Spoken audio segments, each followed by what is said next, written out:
Bismillahirrahmanirrahim. Assalamualaikum warahmatullahi wabarakatuh. Salam sejahtera, shalom, Om Swastiastu, Namo Buddhaya, Rahayu, Rahayu, Rahayu. Salam kebajikan dan salam Pancasila. Selamat datang di video pembelajaran mata kuliah Pendidikan Pancasila, di mana pada video kali ini kita akan membahas semboyan dari negara kita, yakni Bhinneka Tunggal Ika. Tetapi pembahasan semboyan negara kita ini dalam perspektif filsafat Pancasila. Jadi kita berusaha memaknai Bhinneka Tunggal Ika secara filosofis, bukan secara dogmatis. Pada video pembelajaran sebelumnya, Anda sudah membedakan antara cara berpikir dogmatis dengan cara berpikir filosofis.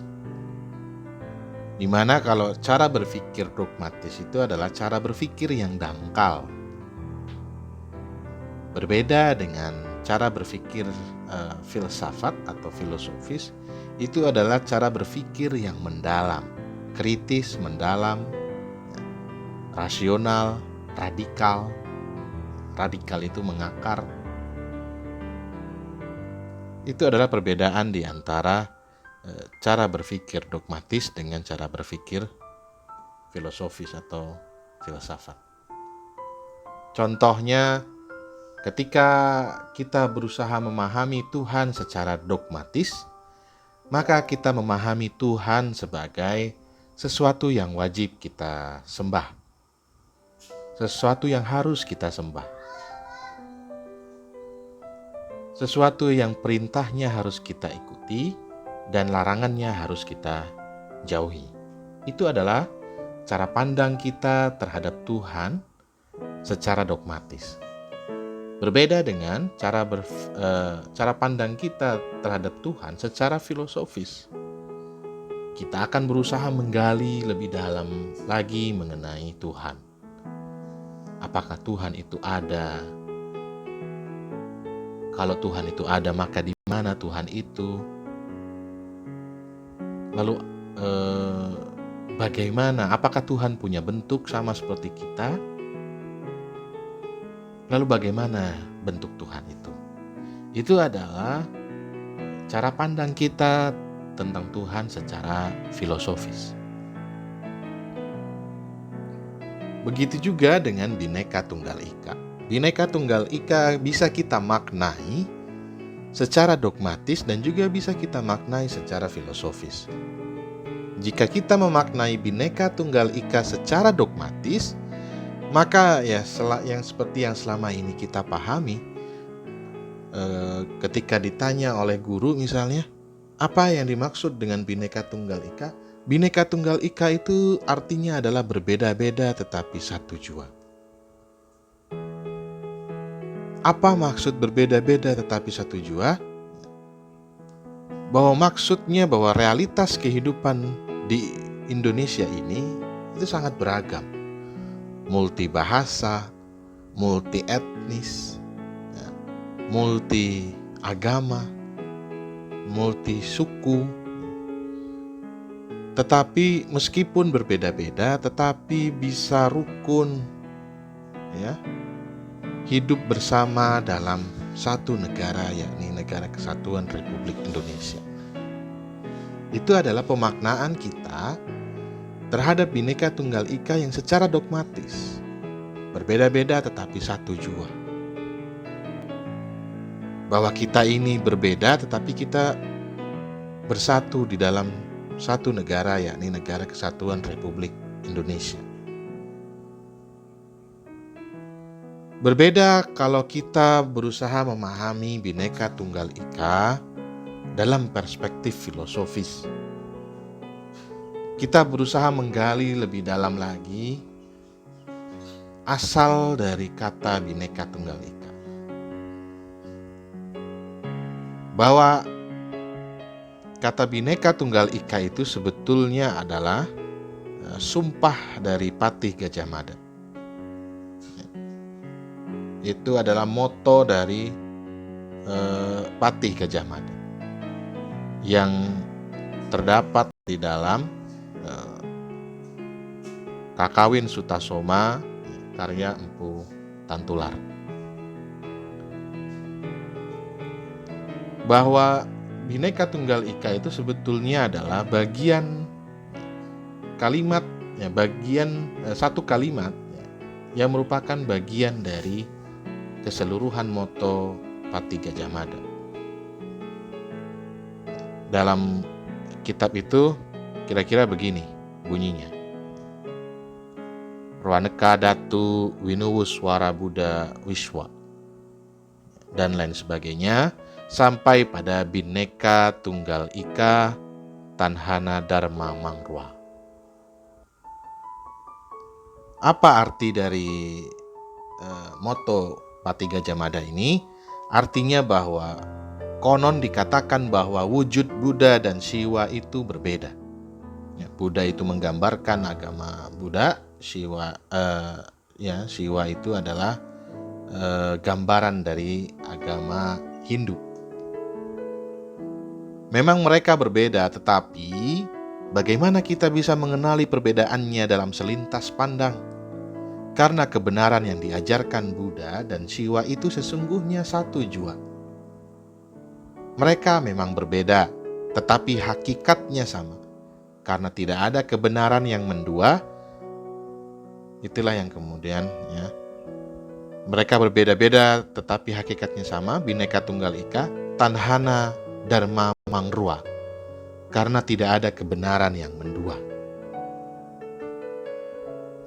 Jadi sebetulnya kalau kita kembali pada konteks perkataan Patih Gajah Mada ini, bahwa Patih Gajah Mada ingin menggambarkan pada saat itu ada masyarakat Buddha, ada masyarakat Hindu dengan Tuhannya masing-masing, dengan ajarannya masing-masing, ajarannya berbeda-beda. Sehingga terbentuklah agama Buddha, agama Hindu. Tetapi mereka hidup bersama. Bahwa pada dasarnya menurut Patih Gajah Mada, Buddha dan Siwa itu berbeda. Tuhannya agama Buddha dengan Tuhannya agama Hindu itu berbeda. Tetapi pada hakikatnya sebetulnya Tuhan mereka itu sama. Karena tidak ada Tuhan yang mendua, tidak ada kebenaran yang mendua. Hanya ada satu Tuhan di alam semesta ini. Tidak mungkin Tuhan itu ada dua. Ya, kalau ada dua, Tuhan nanti saling menaklukkan. Tuhan yang satu menaklukkan Tuhan yang lain. Nah, baru kemudian kita berusaha memaknai Bhinneka Tunggal Ika dalam perspektif filsafat Pancasila, di mana sila-sila Pancasila itu merupakan satu kesatuan utuh yang saling mengkualifikasi.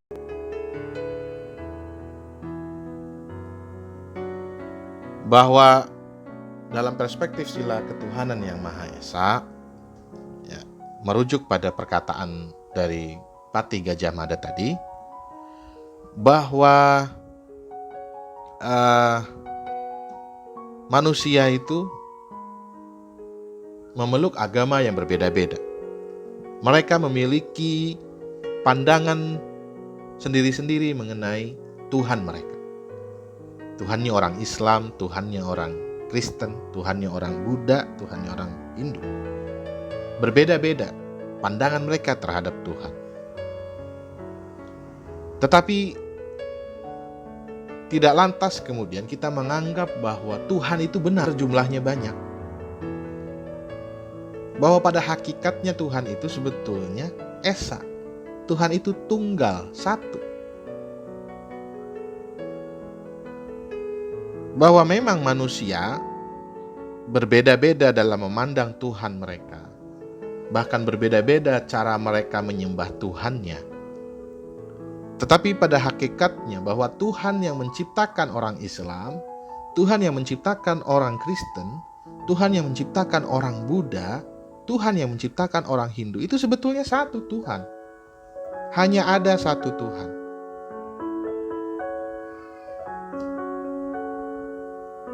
Jadi itu pemaknaan kita terhadap Bhinneka Tunggal Ika dalam perspektif sila pertama.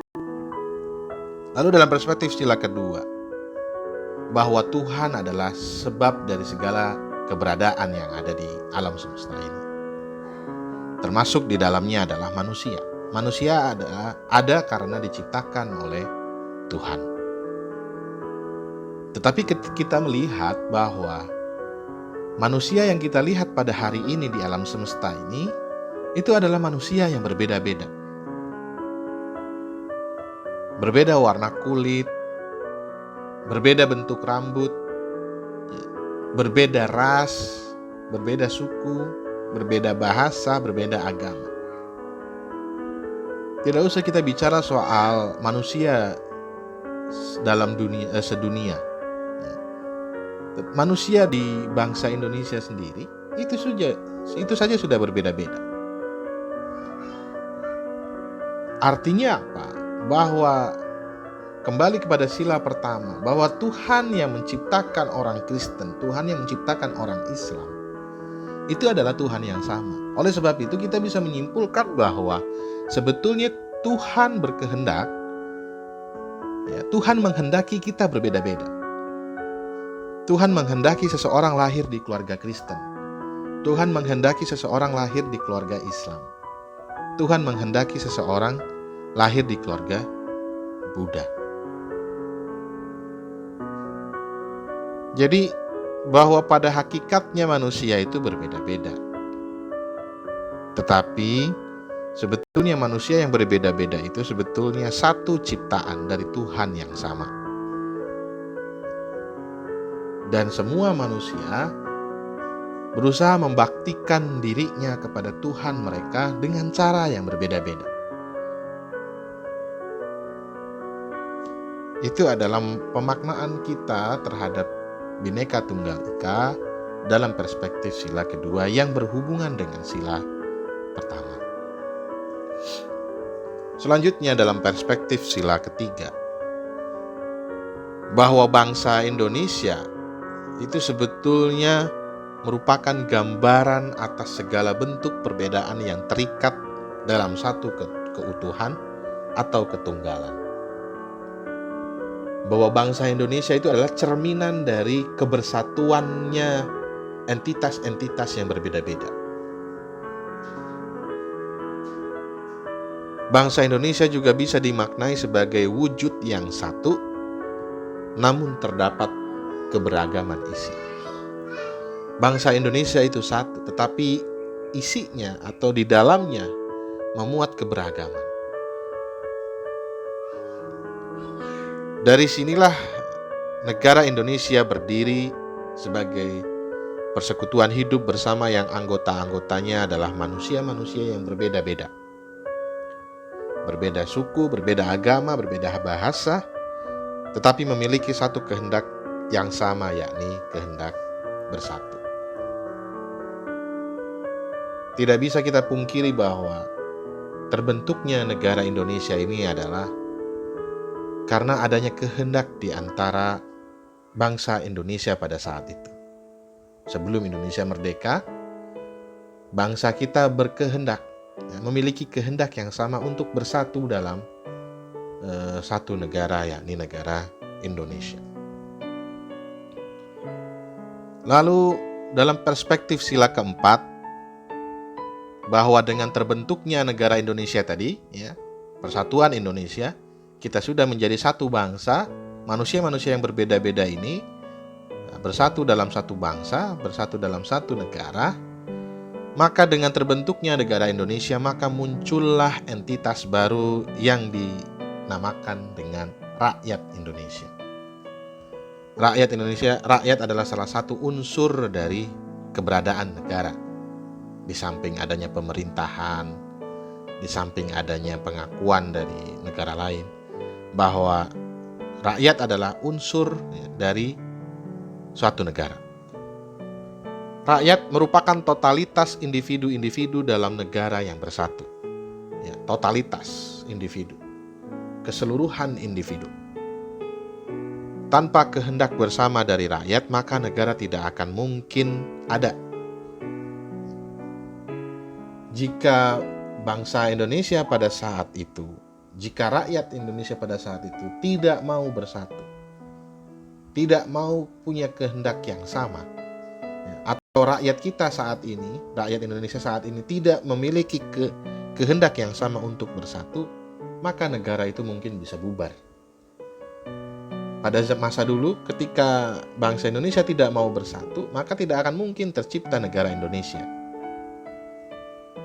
Jika hari ini kita kemudian tidak mau bersatu, maka tidak mungkin kita bisa mempertahankan eksistensi negara ini. Jadi eksistensi negara ini itu amat sangat dipengaruhi oleh kehendak dari rakyatnya. Kehendak untuk bersatu dari rakyat. Oleh sebab itu, kehendak rakyat bersama itulah yang sebetulnya menggambarkan dari kehendak negara. Bahwa negara kita adalah negara kedaulatan rakyat. Negara dengan kedaulatan tertinggi berada di tangan rakyat. Artinya rakyatlah yang berkehendak di negara ini. Kehendak negara itu adalah cerminan dari kehendak rakyat. Dan kehendak rakyat ini kan bisa jadi karena individu berbeda-beda, kehendaknya juga bisa berbeda-beda. Oleh sebab itu, ketika ada perbedaan kehendak di antara rakyat-rakyat ini, maka diselesaikan melalui atau diperbincangkan, dibicarakan melalui mekanisme musyawarah perwakilan. Orang Islam, orang Kristen, meskipun berbeda agama, mereka duduk bersama, bermusyawarah untuk menentukan kehendak negara, untuk menyatukan kehendak mereka, dan kemudian menjadikan kehendak mereka sebagai kehendak negara. Dalam perspektif sila kelima, bahwa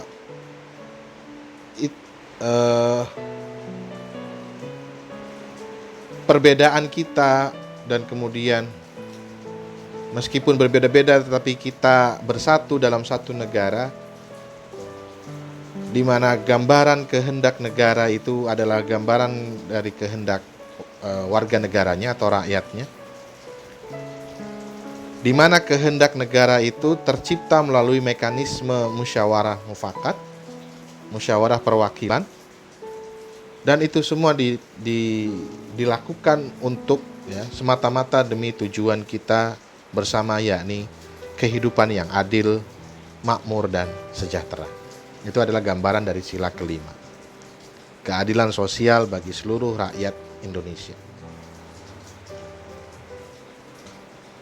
Dengan adanya musyawarah, semua merasakan keadilan demi terwujudnya Indonesia yang makmur dan sejahtera. Pada alinea kedua pembukaan Undang-Undang Dasar Negara Republik Indonesia tahun 1945, bahwa perjuangan yang dilakukan oleh bangsa Indonesia pada masa sebelum kemerdekaan itu adalah satu tujuan, yakni negara Indonesia yang merdeka, bersatu, berdaulat, adil, dan makmur. Meskipun kita berbeda-beda, tetapi kita punya tujuan yang sama, yakni mencapai kehidupan yang adil, makmur, dan sejahtera. Kira-kira begitu pemaknaan kita terhadap Bhinneka Tunggal Ika dalam perspektif filsafat Pancasila. Sila-sila Pancasila sebagai satu kesatuan utuh yang saling mengkualifikasi, saling melandasi. Dan untuk mengakhiri video pembelajaran ini, saya ingin berpesan bahwa semboyan Bhinneka Tunggal Ika itu memberikan pelajaran kepada kita semua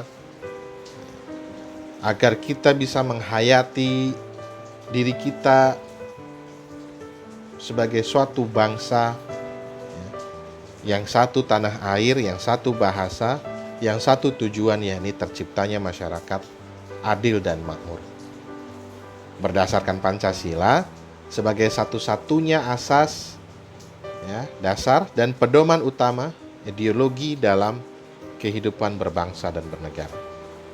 Kita sama-sama, meskipun agama kita berbeda-beda, tetapi kita diikat oleh satu cara pandang yang sama, satu ideologi yang sama, yakni Pancasila. Demikian video pembelajaran kita pada kali ini. Saya berharap Anda bisa memahaminya dengan baik. Akhir kata, selamat belajar dan Assalamualaikum warahmatullahi wabarakatuh. Salam Pancasila.